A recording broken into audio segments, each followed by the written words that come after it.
வேண்டவே வேண்டாம்னு சொல்ற ஒருத்தரை போய் நீங்க வந்துதான் ஆகணும், உங்களை விட்டா எங்களுக்கு வேற ஆள் இல்லை அப்படின்னு சொல்ல வேண்டிய தேவை இன்றைக்கு என்ன இருக்கிறது? அண்ணன் ரஜினிகாந்துக்கும் அரசியல் அரங்கத்துல கடைசி பக்கம் கிடையாது. அண்ணனே 2026க்கு முன்ன எங்கள் கோரிக்கையை ஏற்று காமன் கேண்டிடேட் வருவார். இவருக்கு போனி ஆகணும், இவர் யாரையாவது நம்பி பிழப்பு நடத்தணும், வைத்து பிழப்புக்கு ஏதோ ஒண்ணு செய்யணும். மக்களை முட்டாளாக மாற்றுகிற ஒரு முயற்சி, அரசியல் மடைமாற்று. அவர் என்னதான் பொலிட்டிக்கல் அனாலிசிஸ்னு எனக்கு ஒன்றும் புரியல. ஏதாவது ஒரு 4 டேட்டா கையில வச்சுக்கிட்டு தமிழ்நாட்டு அரசியலை பொறுத்த வரைக்கும் எல்லோரையும் மதிக்கக்கூடிய பாங்கு தமிழரிடத்துல இருக்கிறது.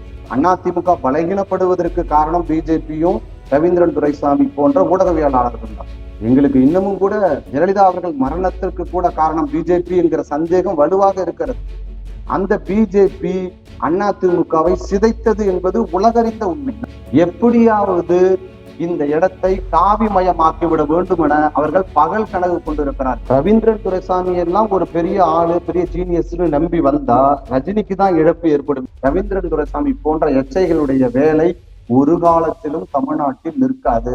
தமிழ்நாட்டு அரசியல குழப்பத்தை ஏற்படுத்துறதுக்குன்னு சில பேர் ஊடகவியலாளர்கள் அப்படின்ற பேர்ல சில பேர் இருக்கிறாங்க. அவர்களுடைய குரூப்ல ஒரு ஆடியோ ஒண்ணு லீக் ஆயிருந்தது. ஒரு நிமிஷம் 4 செகண்ட் கிட்டத்தட்ட அந்த ஆடியோ இருக்குது. அந்த ஆடியோ ஃபர்ஸ்ட் கேளுங்க, அதை பத்தின கருத்து அப்புறமேட்டு உங்ககிட்ட சொல்லுறேன். அரசியல் காலண்டர்ல யாருக்கும் கடைசி பக்கம் கிடையாது. there is no last page in political calendar. Rajiv காந்தியால ரிட்டையர்மெண்ட் கொடுத்து ஆந்திராவுக்கு அனுப்பப்பட்ட நரசிம்மராவ் அவர்கள் அகில இந்திய காங்கிரஸ் தலைவராகவும் பிரதமராகவும் வந்து மோஸ்ட் அசர்டிவ் பிரைம் மினிஸ்டர் அளவுக்கு சோனியா காந்தியே டம்மி பண்ணி சிதம்பரத்துக்கு பிஸ்கட் துண்டு போட்ட மாதிரி பிஸ்கட் துண்டை போட்டு மந்திரி பதவியை கொடுத்து பெரிய அளவுக்கு தன்னை நிரூபித்த ஒரு பிரதமராக நரசிம்மராவ் அவர்கள் இருந்தார்கள். அது போலதான் அண்ணன் ரஜினிகாந்துக்கும் அரசியல் அரங்கத்துல கடைசி பக்கம் கிடையாது. அண்ணனே 2026க்கு முன்ன எங்கள் கோரிக்கையை ஏற்று காமன் கேண்டிடேட் வருவார். அதற்கான முயற்சியை நாங்கள் தொடர்ந்து எடுப்போம். 2026 அந்த முடிவு தெரியும். காரணம், அண்ணாமலை, அன்புமணி, ஓபிஎஸ், டிடிவி தினகரன் இந்த 4 காளை மாடுகளுக்கு மத்தியில் ஒரு காமன் லீடர் தேவைப்படுறாரு. அது எங்கள் அண்ணன் ரஜினிகாந்தாக இருப்பதற்கான முயற்சியில் நாங்கள் தொடர்ந்து ஈடுபடுவோம். Ravindran Duraisamy, fighter positive social justice. இப்ப இந்த ஆடியோ கேட்டீங்க இல்லைங்களா? ரஜினிகாந்த் அவர்கள் தன்னுடைய உடல்நிலையை காரணம் காட்டிதான் அரசியலை வேண்டாட்டு ஒதுங்கினாரு. ஆனாலும் இப்பொழுது மீண்டும் மீண்டும் ரஜினியை அரசியல் களத்திற்குள் கொண்டு வருவதற்கான முயற்சியை இந்த ஊடகவியலாளர் பேர்ல இருக்கக்கூடிய சில ஊடக தரகர்கள் முயற்சி மேற்கொள்றாங்க. இதை எப்படி பாக்குறீங்க? ஊடகவியலாளர்கள் உண்மையிலேயே ஊடகவியலாளர்களா அல்லது ஊடகவியலாளர்கள் போல தன்னை காட்டிக் கொள்ளுகிறார்களா, பாவனை செய்கிறார்களா என்பதுதான் முக்கியமானது. எனக்கு இந்த வாழ்க்கையே வேண்டாம், அரசியலில் நான் ஈடுபட போவதில்லை அப்படின்னு பகிரங்கமா இந்த நாட்டுக்கு அறிவித்த ஒருவரை மீண்டும் நான் கொண்டு வருவேன் அப்படிங்கிறது முட்டாள்தனமானதா இருக்கு. எனக்கு வேண்டவே வேண்டாம்னு சொல்ற ஒருத்தரை போய் நீங்க வந்துதான் ஆகணும், உங்களை விட்டா எங்களுக்கு வேற ஆள் இல்லை அப்படின்னு சொல்ல வேண்டிய தேவை இன்றைக்கு என்ன இருக்கிறது? தமிழ் சமூகத்திற்குன்னு போராட ஆள் இல்லையா? தமிழ் சமூகத்திற்கு தொண்டு செய்யக்கூடிய தலைவர்கள் பற்றாக்குறையா? என்ன காரணத்தினால் வழியே சென்று ஒருவரை வாங்க வாங்கன்னு அழைக்க வேண்டிய அவசியம் ஏற்படுகிறது? அவருக்கு அரசியல் பயம், வந்தால் நமக்கு இருக்கக்கூடிய பேரும் புகழும் இன்னும் போயிடும் நினைச்சு போறாரு. அவரை போய் கயிறு கட்டி இழுத்துக்கிட்டு நிக்க வேண்டிய தேவை என்ன இருக்கு?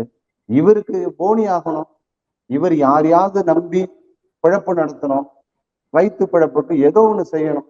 அதுக்காக போய் ரஜினிகாந்த் அவர்களை இன்னும் வாங்க வாங்கன்னு கூப்பிடுறாரு. இது கூட ஒரு RSS சதி திட்டமாக இருக்கும், அவர் கொடுக்குற அஜெண்டாவா இருக்கும்னு கருதுறோம். இது எப்படி பாத்தீங்கன்னா, இன்றைக்கு தமிழ் சமூகத்திற்காக போராடக்கூடிய பல தலைவர்கள் இருந்து கொண்டுதான் இருக்கிறார்கள். போராட்ட களங்களிலே தன்னை முழுவதுமாக ஈடுபடுத்திக் கொண்டிருக்கிறார்கள். ஆனால் போராட்டம்னா என்னன்னு தெரியாது, ரத்தம்னா என்னன்னு தெரியாது, தமிழ் சமூகம்னா என்னன்னு தெரியாது. இந்த சமூகத்தினுடைய வளர்ச்சி எப்படி வந்தது, இது வீழ்ச்சிக்கு யார் காரணம், எந்த தத்துவம் இந்த மக்களை வீழ்த்தியது எந்த தத்துவத்தை பிடித்துக் கொண்டு இந்த மக்கள் மேலோங்கி வந்திருக்கிறார்கள் என்பது கூட அடிப்படையாக தெரியாத ஒருவரை அரசியலுக்கு இழுக்க வேண்டும் என்பது ரவீந்திரன் துரைசாமி போன்ற அயோக்கியர்கள் செய்யக்கூடிய ஒரு வேலையாக கருதுகிறோம்.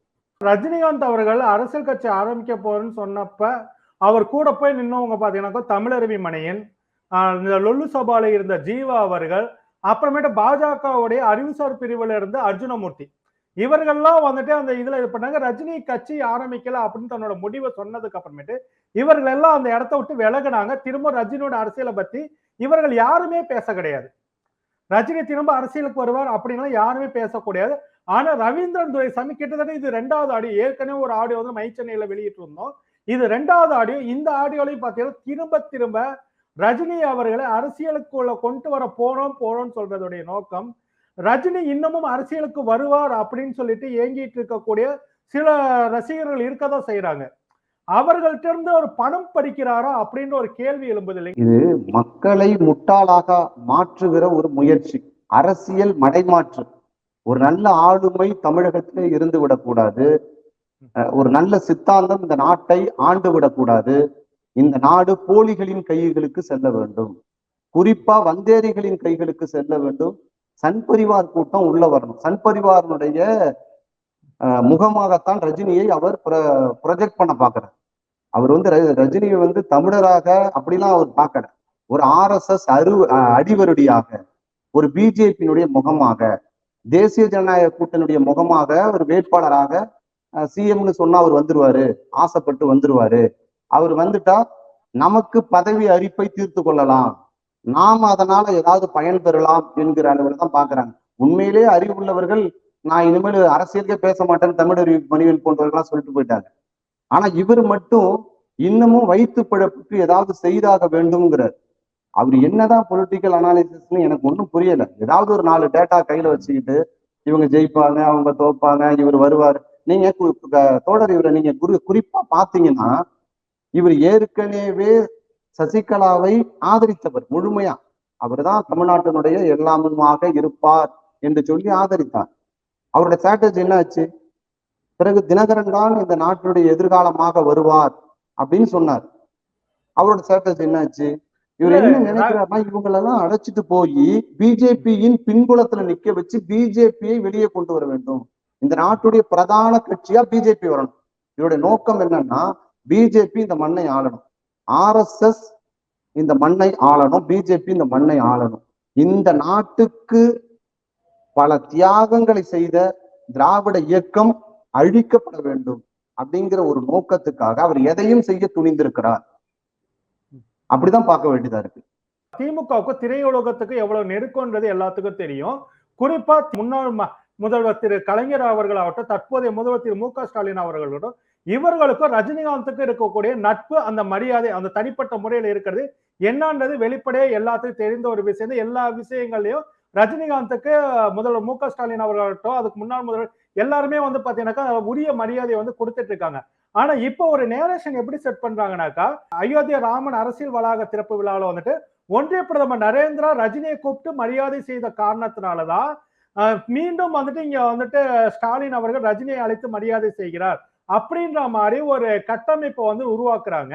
இதை எப்படி பாக்குறீங்க? நரேந்திரா செய்ததுனாலதான் ரஜினிக்கு மரியாதை கிடைக்குதா? ரஜினி வந்து இந்த நாட்டில் ஒரு தவிர்க்க முடியாத ஒரு சக்தி, அதை யாரும் மறைக்க முடியாது. அவர் ஒரு சூப்பர் ஸ்டார், ஒரு திரையுலகத்திலே புகழ் பெற்றவர், பெயர் எடுத்தவர், உலகம் முழுவதும் அறியப்பட்டவர். ஒரு பெரியவருக்கு 72 வயது 73 வயசு ஆயிடுதுன்னா ஒரு மரியாதை செய்ய வேண்டியது ஒரு அரசோட கடமை. அது எந்த பொறுப்பிலும் இருக்கக்கூடியவர்கள் மரியாதை செய்கிறார்கள். இது மோடி மடிச்சாரு, மோடி கட்டி தழுவினாரு அதனால பயம் அப்படிலாம் கிடையாது. தமிழ்நாட்டு அரசியலை பொறுத்த வரைக்கும் எல்லோரையும் மதிக்கக்கூடிய பாங்கு தமிழரிடத்திலே இருக்கிறது. அந்த ஒரு அடிப்படையில தான் ரஜினி அவர்களை மதிக்கிறார். ரஜினி ஓப்பன் ஸ்டேட்மெண்ட் கொடுத்துட்டார், நான் அரசியல் எனக்கு வேண்டாம், நான் இப்படியே இருந்துடுறேன் அப்படின்னு சொல்லிட்டார். இவங்க சொல்றதெல்லாம் வந்து சும்மா தனக்கு தான் தோன்றித்தனமாக, தனக்கு என்னென்ன தோணுதோ அதெல்லாம் மக்கள் மட்டத்திலே சொல்லி ஏதாவது ஒரு யூடியூப்பின் மூலமாக ஏதாவது சமூக வலைத்தளத்துல பேர் வாங்கிடணும், அவர் லைவ்ல இருந்துடணும் அப்படிங்கிறதுக்காக எதையாவது பிதற்றி கொண்டு இருக்கிறாரே தவிர அது ரஜினி ஒரு காலத்திலும் அரசியலில் ஈடுபட போவதில்லை. அரசியலில் ஈடுபடுவதற்கு இளைஞர்கள் வந்தா வரவேற்போம், திராவிட சித்தாந்தம் தான் அந்த மண்ணை ஆளுகிறது.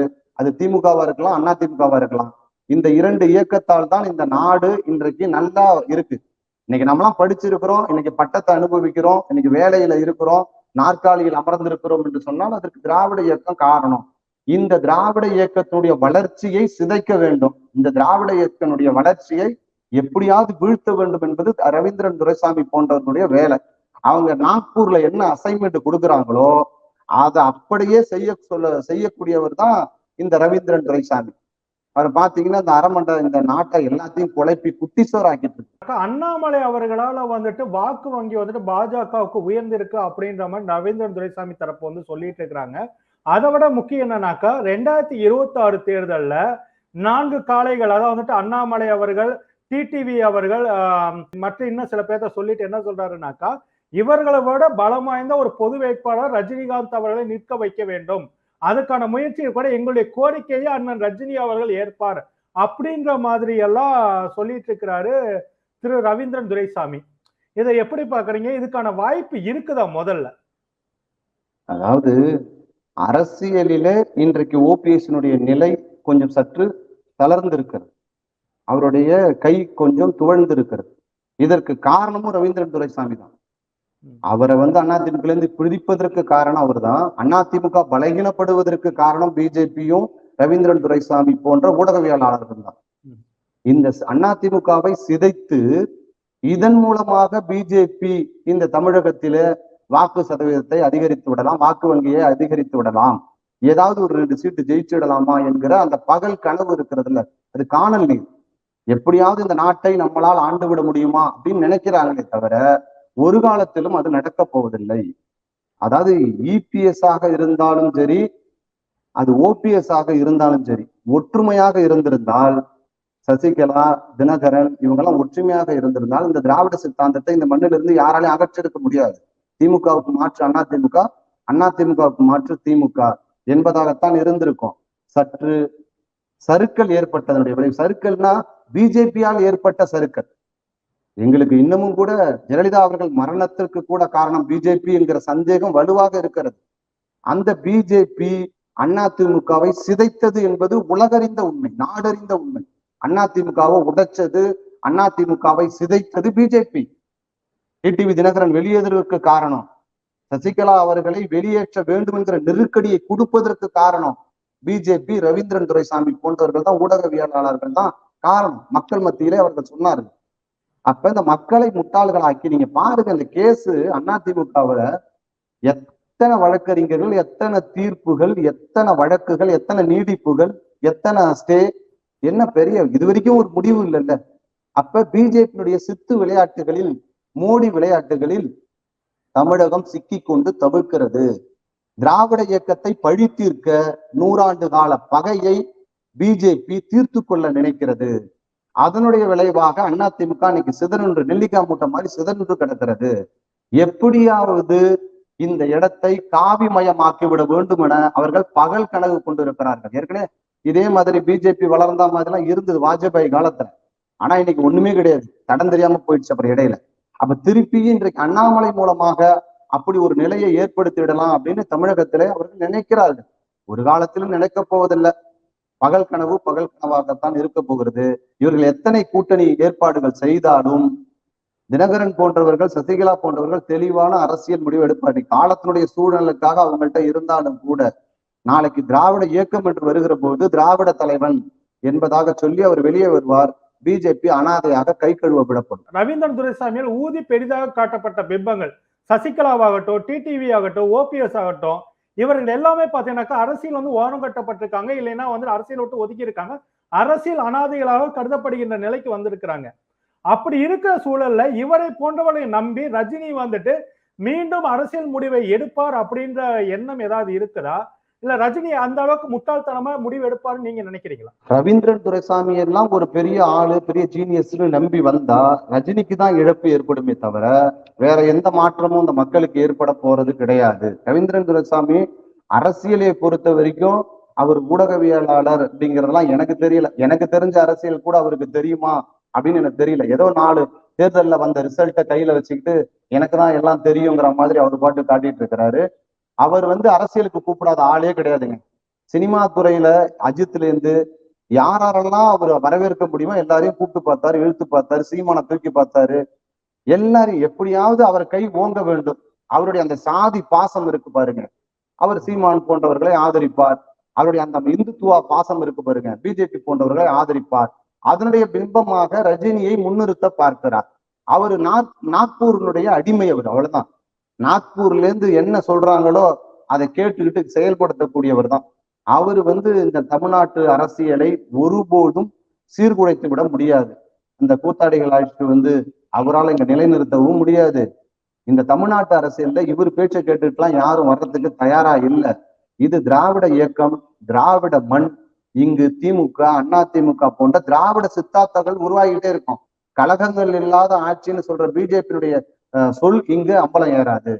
அவர்கள் சொல்லுகிற கோரிக்கைகள், இது காவி மண்ணு சொல்றதாக இருக்கட்டும், கழகங்கள் இல்லாததா இருக்கட்டும், திராவிட சித்தாந்த மொழிப்பாக இருக்கட்டும், அவர்களுக்கான தளம் இது தமிழ்நாட்டில் ஈடுபடாது ஒரு காலத்திலும். இதை கேட்டுட்டு ரஜினி எல்லாம் அரசியலுக்கு வந்தாருன்னா மண்ணை கவ வேண்டியதான், மண்ணோடு மண்ணா போக வேண்டியதுதான். ஆனா 100% அவர் வரமாட்டார் என்பதுதான் தமிழ்நாட்டு அரசுடைய நிதர்சனமான உண்மை. இது திராவிட மண், திராவிட சித்தாந்தம் மட்டும்தான் வெற்றி பெறும். ரவீந்திரன் துரைசாமி போன்ற எச்சைகளுடைய வேலை ஒரு காலத்திலும் தமிழ்நாட்டில் நிற்காது.